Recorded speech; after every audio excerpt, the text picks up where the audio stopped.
My family abandoned me when my industrial tech startup was failing, mocking my struggles for years. When they invited me to Thanksgiving just to brag about a mansion they couldn't afford, I casually dropped my $160 million acquisition, shattering their reality forever. Before we continue today's story, we have an urgent announcement to make. Due to technical issues, we are pivoting towards another channel. Please subscribe to our new channel, Kin and Karma. You can find the link in the video description, the pinned comment, and the collaboration tag on this video. Make sure to switch over now so you don't miss out. Thank you for your support.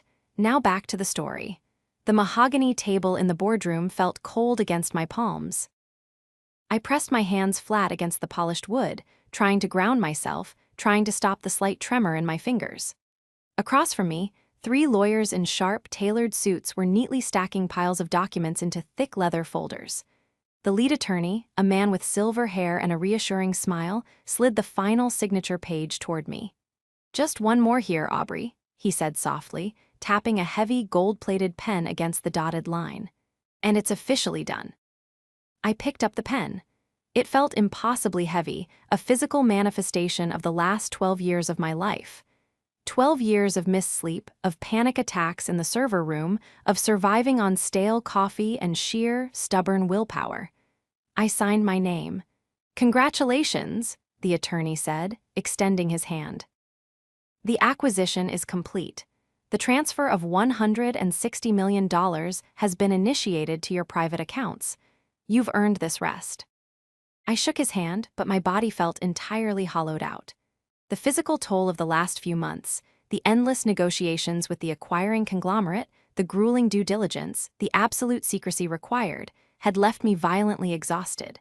My stomach churned with a mixture of profound relief and a strange, lingering nausea. I was 38 years old, and I was suddenly, unfathomably wealthy. I walked out of the towering glass building and into the crisp autumn air, my mind completely blank. I just wanted to go to my quiet, modest apartment, crawl into bed, and sleep for a week. But as I unlocked my car, my phone began to vibrate violently in my purse. I pulled it out, squinting at the harsh glare of the screen. The caller ID flashed a name I hadn't seen on my phone in nearly 11 months. Robert, my father. My thumb hovered over the red decline button. Every instinct in my battered, exhausted nervous system screamed at me to ignore it. But a masochistic curiosity, a remnant of the little girl who just wanted her dad's approval, took over. I swiped the green button and lifted the phone to my ear. "Hello," I said, my voice raspy from a lack of sleep. "Aubrey," Robert's voice boomed through the speaker, crisp, commanding, and entirely devoid of warmth. There was no, "How are you?" No, "It's been a while." He spoke as if he were addressing a subordinate who was already late for a shift. "I expect you in Connecticut next Thursday, 4 o'clock sharp." I leaned against the steering wheel, closing my eyes. "Next Thursday, Dad, that's Thanksgiving." "I am aware of what day it is, Aubrey," he snapped, exasperation already bleeding into his tone. "Your mother and I are making a point to include you this year. Melanie and Aiden have just closed on a spectacular new property. An estate, really. They are hosting, and it is a major milestone for the family. You will be there to show your support." The word "include" hit me like a physical blow. For the past 3 years, my invitations to family holidays had mysteriously vanished. There was always an excuse. "We thought you were too busy with your little computer hobby," or "Aiden's family took up all the guest rooms." I had spent the last 3 Christmases and Thanksgivings eating takeout alone, staring at the walls of my apartment while my family posted photos of lavish, catered dinners. "Dad, I'm really not feeling well," I stammered, the exhaustion suddenly crushing me. "I've had a massive week at work. I don't think I can make the drive." A heavy, suffocating silence fell over the line. When Robert spoke again, his voice was dangerously quiet. "Listen to me very carefully," he said, enunciating every syllable. "Your sister has achieved something remarkable. She and Aiden are building a legacy. We have tolerated your eccentricities and your refusal to get a real job for over a decade. You have embarrassed this family enough with your stubbornness. You will not disrespect your sister's success by pouting in the city. You will show up, you will be pleasant, and you will clap for her. Do I make myself clear?" He didn't wait for an answer. The line went dead. I pulled the phone away from my ear, staring at the call-ended screen. I was sitting in a parking garage, holding a piece of plastic in my hand, having just secured a 9-figure payout, and yet I felt exactly like the worthless, invisible teenager I used to be. The realization washed over me, cold and suffocating. They didn't want me there to celebrate. They wanted me there as an audience. They wanted me there to serve as the baseline of failure against which Melanie could measure her glittering success. The betrayal was worse than the exhaustion itself. I sat in my car for a full 20 minutes, unable to turn the key in the ignition. My chest felt tight, a familiar, phantom ache radiating through my ribs. It was the exact same ache I used to get when I was 25, sitting at the family dinner table, listening to Robert praise Melanie's promotion at her boutique interior design firm while explicitly ignoring my attempts to explain the industrial safety software I was coding. My phone buzzed again. This time, a text message illuminated the screen. "Melanie, Dad said you're coming next week. Address is below. It's a gated community, so you'll need to give the guard your name. Please make sure your car is washed so it doesn't leave oil on the new pavers. And Aubrey, please wear something appropriate. No steel-toe boots or whatever it is you wear to those construction sites. We are having the event catered by a Michelin star chef." I stared at the screen, a bitter, humorless laugh escaping my throat. Steel-toe boots. She was referring to the specialized, heavy-duty software integration I had built over the last decade. My company didn't make consumer apps or fun little video games. I had designed a predictive safety algorithm for heavy machinery used in large-scale industrial environments. I spent years on site at massive hydro dams in the Pacific Northwest and towering crane operations in urban centers, testing sensors and writing code that actively prevented structural failures and saved lives. It was gritty, unglamorous, highly technical work, and it was highly, astronomically lucrative. To Melanie, I was just a glorified mechanic who played with computers in the mud. I typed out a quick, neutral reply, "Understood. See you Thursday." I threw the phone onto the passenger seat and finally started the engine. As I navigated the city traffic toward my apartment, my mind began to replay the last decade of interactions with my family. Every condescending remark, every eye roll when I mentioned my business, every accidental exclusion from family group chats. They had systematically frozen me out, treating me like a contagion of failure that might infect Melanie's pristine, Instagram-perfect life. When I finally arrived at my apartment, a modest 2-bedroom place I had rented for 6 years and never bothered to upgrade because I was never home, I collapsed onto the sofa. I didn't turn on the lights. The city street lamps cast long, distorted shadows across the ceiling. My laptop sat on the coffee table. I reached out, pulled it onto my lap, and opened it. The screen glowing brightly in the dark room, I logged into my secure banking portal. There it was. Available balance, $160 million. The commas looked absurd. The zeros looked fake. It was more money than Robert had made in his entire corporate career. It was more money than Melanie and Aiden could ever hope to see in 10 lifetimes. I ran my fingers over the trackpad, my earlier exhaustion slowly melting away, replaced by a strange, cold clarity. For years, I had accepted their narrative. I had accepted the role of the disappointing, eccentric sister who was always struggling to make ends meet. I had hidden my minor successes, downplayed my growing client list, and kept my head down because I knew any success I had would be instantly diminished by my father to protect Melanie's ego. They wanted me to come to Thanksgiving. They wanted the impoverished, struggling Aubrey to sit at their massive new table, eat their Michelin-starred food, and marvel at their immense wealth. They wanted me to feel small. I closed the laptop with a soft, decisive click. The shadows in the room seemed to settle. A strange, serene calm washed over my frayed nerves. I would go. I would wash my car, I would wear a nice dress, and I would sit at their table. I would let them preen and boast and belittle me. I would play the exact role they had cast me in for my entire life. But they had forgotten one crucial thing. The drive to Connecticut the following Thursday took 3 hours.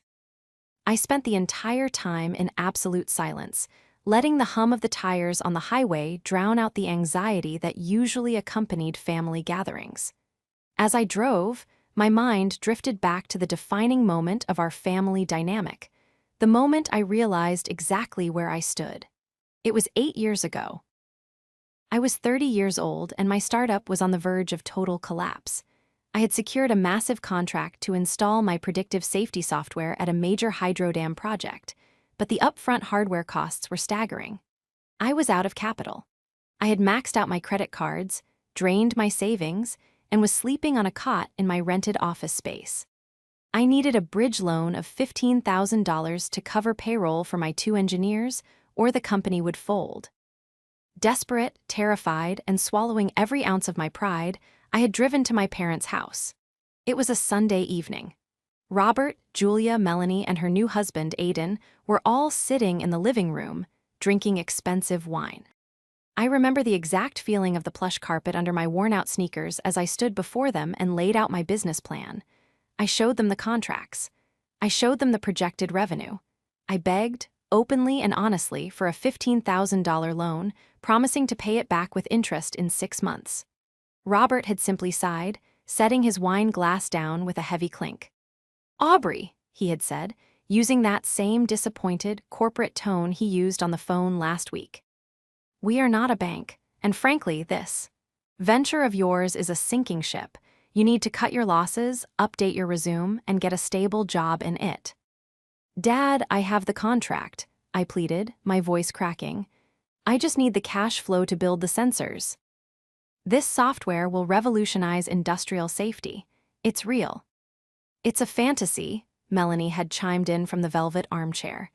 She was swirling her wine, her massive diamond engagement ring catching the light. "You're 30, Obs. It's time to grow up. You can't keep playing entrepreneur forever. It's embarrassing." But the worst part wasn't the rejection. The worst part was Aiden. Aiden was a newly minted wealth management consultant, a title that, as far as I could tell, meant he played golf on Tuesdays and used the word synergy without irony. He was slick, too slick.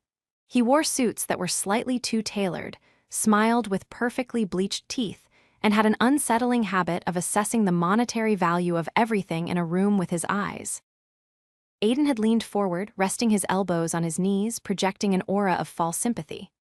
"Aubrey, listen to me," Aiden had said, his voice dripping with condescension. "In my line of work, I see this all the time. Sunk cost fallacy. You're emotional about your product, but from a purely fiscal standpoint, we don't throw good money after bad.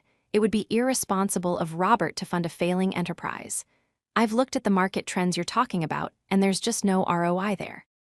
He hadn't looked at anything. He didn't know the first thing about industrial software or hydrodam infrastructure. He just wanted to sound authoritative. I had left their house that night in tears. 2 weeks later, I found out through an aunt that Robert had gifted Melanie and Aiden $100,000 in cash as a wedding present to help them buy their first luxury condo. I didn't lose my company.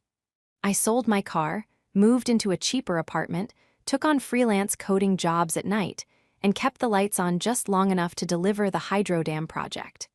It was the catalyst that launched my company into the stratosphere, but I never told them. I let them believe I was just scraping by. Now, 8 years later, I pulled up to the imposing wrought iron gates of the Whispering Pines estate. The guard checked my ID with a skeptical frown at my 5-year-old sedan before waving me through. I drove slowly up the winding, meticulously manicured driveway. The house was monstrous, a sprawling, modern farmhouse monstrosity with massive glass windows and a 4-car garage. It screamed new money, loudly and desperately. As I parked at the far edge of the driveway, taking care not to leak imaginary oil on the pristine pavers, the massive oak front door swung open. Aiden stood in the doorway. He was wearing a cashmere sweater draped over his shoulders, holding a crystal tumbler of amber liquid. He looked older, slightly heavier, but the smug, self-satisfied smirk was exactly the same. He looked down the driveway at me, his eyes quickly scanning my modest car before flicking up to my face. Well, Aiden called out, his voice carrying over the manicured lawn. Look who decided to grace us with her presence. You found the place all right, Aubrey. I know you're not used to being in the zip code. I grabbed my purse, took a deep breath, and stepped out of the car. The trap was set. They just didn't know they were already standing in it. The interior of the house was even more cavernous than the exterior suggested. It smelled of expensive cedar, floor wax, and the heavy, cloying scent of roasting turkey. High-end modern art, the kind that looked like a series of expensive accidents, hung on the pristine white walls. Robert and Julia were already seated by the massive stone fireplace, while Melanie was flitting about with a tablet, barking orders at two catering staff members in black uniforms. Aubrey, you're here.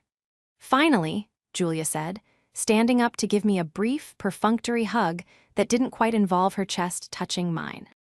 Put your coat in the closet, don't leave it on the chair. Nice to see you too, Mom, I said, my voice steady. Melanie didn't even look up from her tablet. Obs, don't go into the kitchen. The chef is very temperamental about his workspace. We're having a deconstructed heirloom pumpkin bisque to start, and he's plating now. I sat on the edge of a velvet armchair that felt like it cost more than my first 3 servers combined. For the next hour, I played the part of the quiet observer. I listened as Aiden and Robert engaged in a high-stakes game of who has the better portfolio. Aiden was particularly loud, dropping names of hedge fund managers and tech disruptors as if they were personal friends. The market is volatile, sure, Aiden said, swirling his drink. But if you have the right leverage, you can move mountains. We're actually looking into a private equity play in the industrial sector. Very high barrier to entry, but the margins are insane if you know the right people. He looked at me with a patronizing grin. You'd know all about the industrial sector, wouldn't you, Aubrey? How's what was it? The sensor business. Still doing the rounds at the construction sites. It's growing, I said simply, keeping my eyes on my lap. We've had some interest recently. Interest? That's cute, Melanie laughed, finally joining us. She sat next to Aiden, resting her hand on his knee. I told Aiden he should give you some pro bono consulting, but he's just so busy with the new estate. We're thinking of adding a subterranean wine cellar and a 6-car showroom. The architects are coming Monday. I watched them carefully. I noticed the way Melanie's eyes darted toward her phone every few minutes. I noticed the slight tension in Aiden's jaw whenever Robert asked a specific question about the financing of the new house. I wasn't just sitting there. I was investigating. A few months ago, when I knew the acquisition was imminent, I had done some due diligence of my own. I wasn't the same desperate girl who had begged for a loan. I was the CEO of a company that specialized in finding the hidden cracks in massive structures. And Aiden's wealth management lifestyle was full of cracks. I knew, for a fact, that Aiden's firm had been hit hard by a series of bad bets in the real estate market. I knew that this spectacular new property was actually leveraged to the hilt, with a balloon payment due in less than 60 days. They weren't just bragging, they were performing. They needed Robert to believe they were successful, so he would continue to act as their personal safety net. I felt a cold shiver of realization. They hadn't invited me here just to gloat. They invited me here because Robert was starting to ask questions, and they needed me, the failure, to be the distraction. If I was the problem child, then Melanie was still the golden one, regardless of her bank balance. You know, Aiden, I said, my voice cutting through his monologue about interest rates. I actually met someone from your firm last month, a man named Marcus. He mentioned things have been complicated lately. Aiden froze, the ice in his glass stopped rattling. He stared at me, his eyes narrowing. Marcus is in a different department, Aiden said, his voice dropping an octave. He doesn't have the full picture. You shouldn't listen to office gossip, Aubrey. It's beneath you. Or maybe it's not, considering your usual circles. Just curious, I said, taking a sip of water. I hear the industrial sector is particularly unforgiving to those who don't have their own capital. The tension in the room shifted. Robert looked from me to Aiden, a flicker of doubt crossing his face for the first time. The predator was beginning to realize the prey had teeth. Dinner was a masterclass in passive aggression. Between courses of deconstructed food that tasted mostly of salt and pretension, Melanie and Aiden turned their sights on my life with renewed vigor. "So, Aubrey," Melanie said, dabbing her mouth with a silk napkin. "Since you're doing okay now, I assume you've finally moved out of that little apartment. I saw a TikTok about those buildings. Aren't they practically tenements?" "I like the location," I said. "It's close to the office." "The office?" Robert huffed. "You mean that rented floor in the warehouse district. I drove by there a year ago. It looked like a condemned building. Aubrey, you're nearly 40. When are you going to stop this charade and let us help you find a real position? Aiden has connections at a logistics firm. They need entry-level data entry people." I looked at my father. He looked so certain of my insignificance. He truly believed he was the arbiter of success in this family. "I don't think I'm suited for data entry, Dad," I said quietly. "Oh, please," Aiden scoffed, leaning back. "Let's be real, you've been playing at being a CEO for a decade. What have you actually built? A few sensors for some dams. We're talking about real business here. We're talking about an 8-figure lifestyle. You're playing in the sandbox while we're building the city." He gestured broadly to the room, the vaulted ceilings, the expensive art, the silent servers. "This house alone cost more than your company is worth, Aubrey. It's time to admit it. You failed, and that's fine. Not everyone is cut out for the high-stakes world, but don't sit here and pretend you're on our level." I set my fork down. The clink of the silver against the china seemed to echo in the sudden silence. "You're right, Aiden," I said, my voice calm and terrifyingly clear. "We aren't on the same level, not at all." Melanie rolled her eyes. Here we go, the "it's about the passion" speech. "No," I said, looking directly at Aiden. "It's about the numbers. You mentioned private equity in the industrial sector. That's interesting. Because the largest acquisition in that sector happened just 3 days ago. A company called Apex Industrial Safety was bought out by the Global Infrastructure Group." Aiden's face went pale, his hand tightened around his wine glass. I heard about that.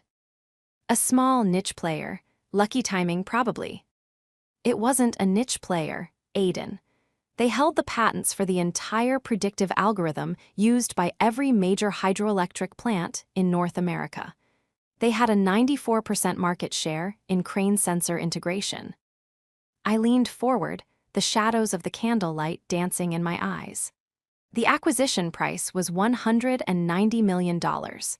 After the initial venture debt was cleared and the employee pools were distributed, the founder walked away with $160 million. "How would you know the specifics?"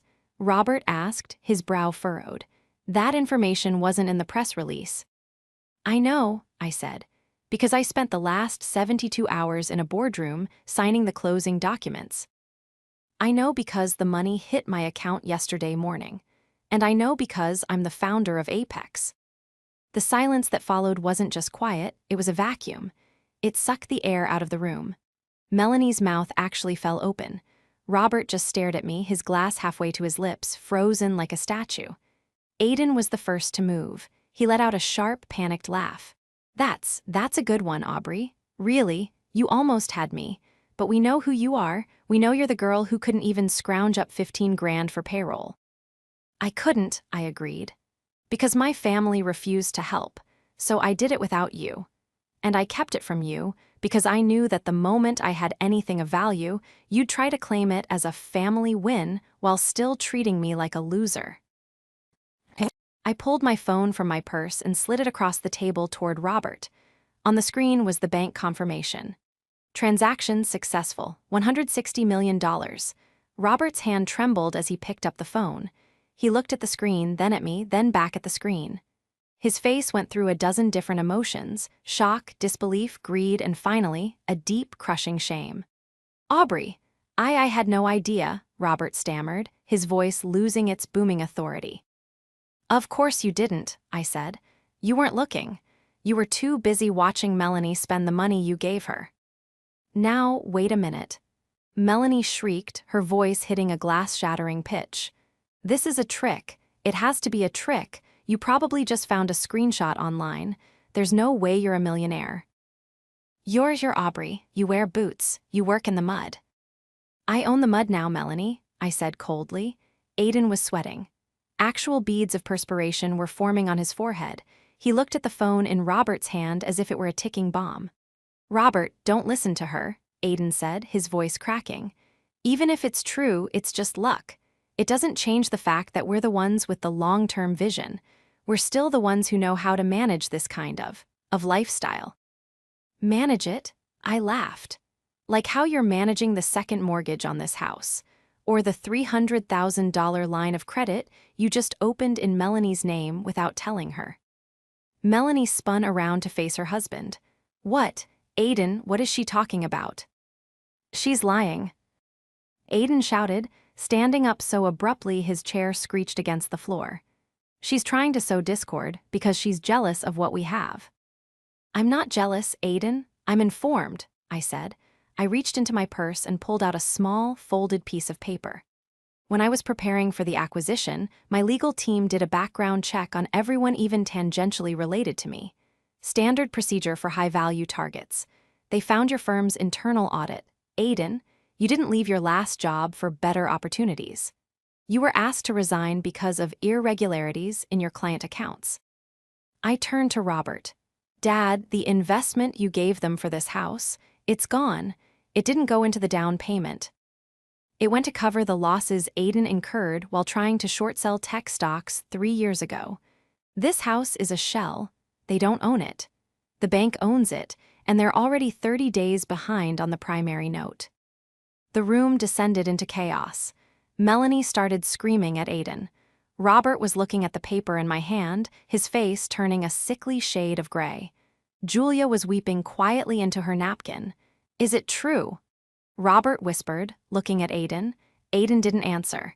He just looked at me with a hatred so pure it was almost impressive. He looked like a cornered animal. All the polish, all the cashmere, all the smug superiority had stripped away, leaving only a small, desperate man who had built his life on a foundation of sand. You think you're so much better than us now. Aiden hissed, leaning over the table. You think you can just come in here and blow up our lives. You're still nothing. You're a freak who got lucky with a computer program. I didn't blow up your life, Aiden, I said, standing up. I just turned on the lights. If you're standing in a mess, that's on you.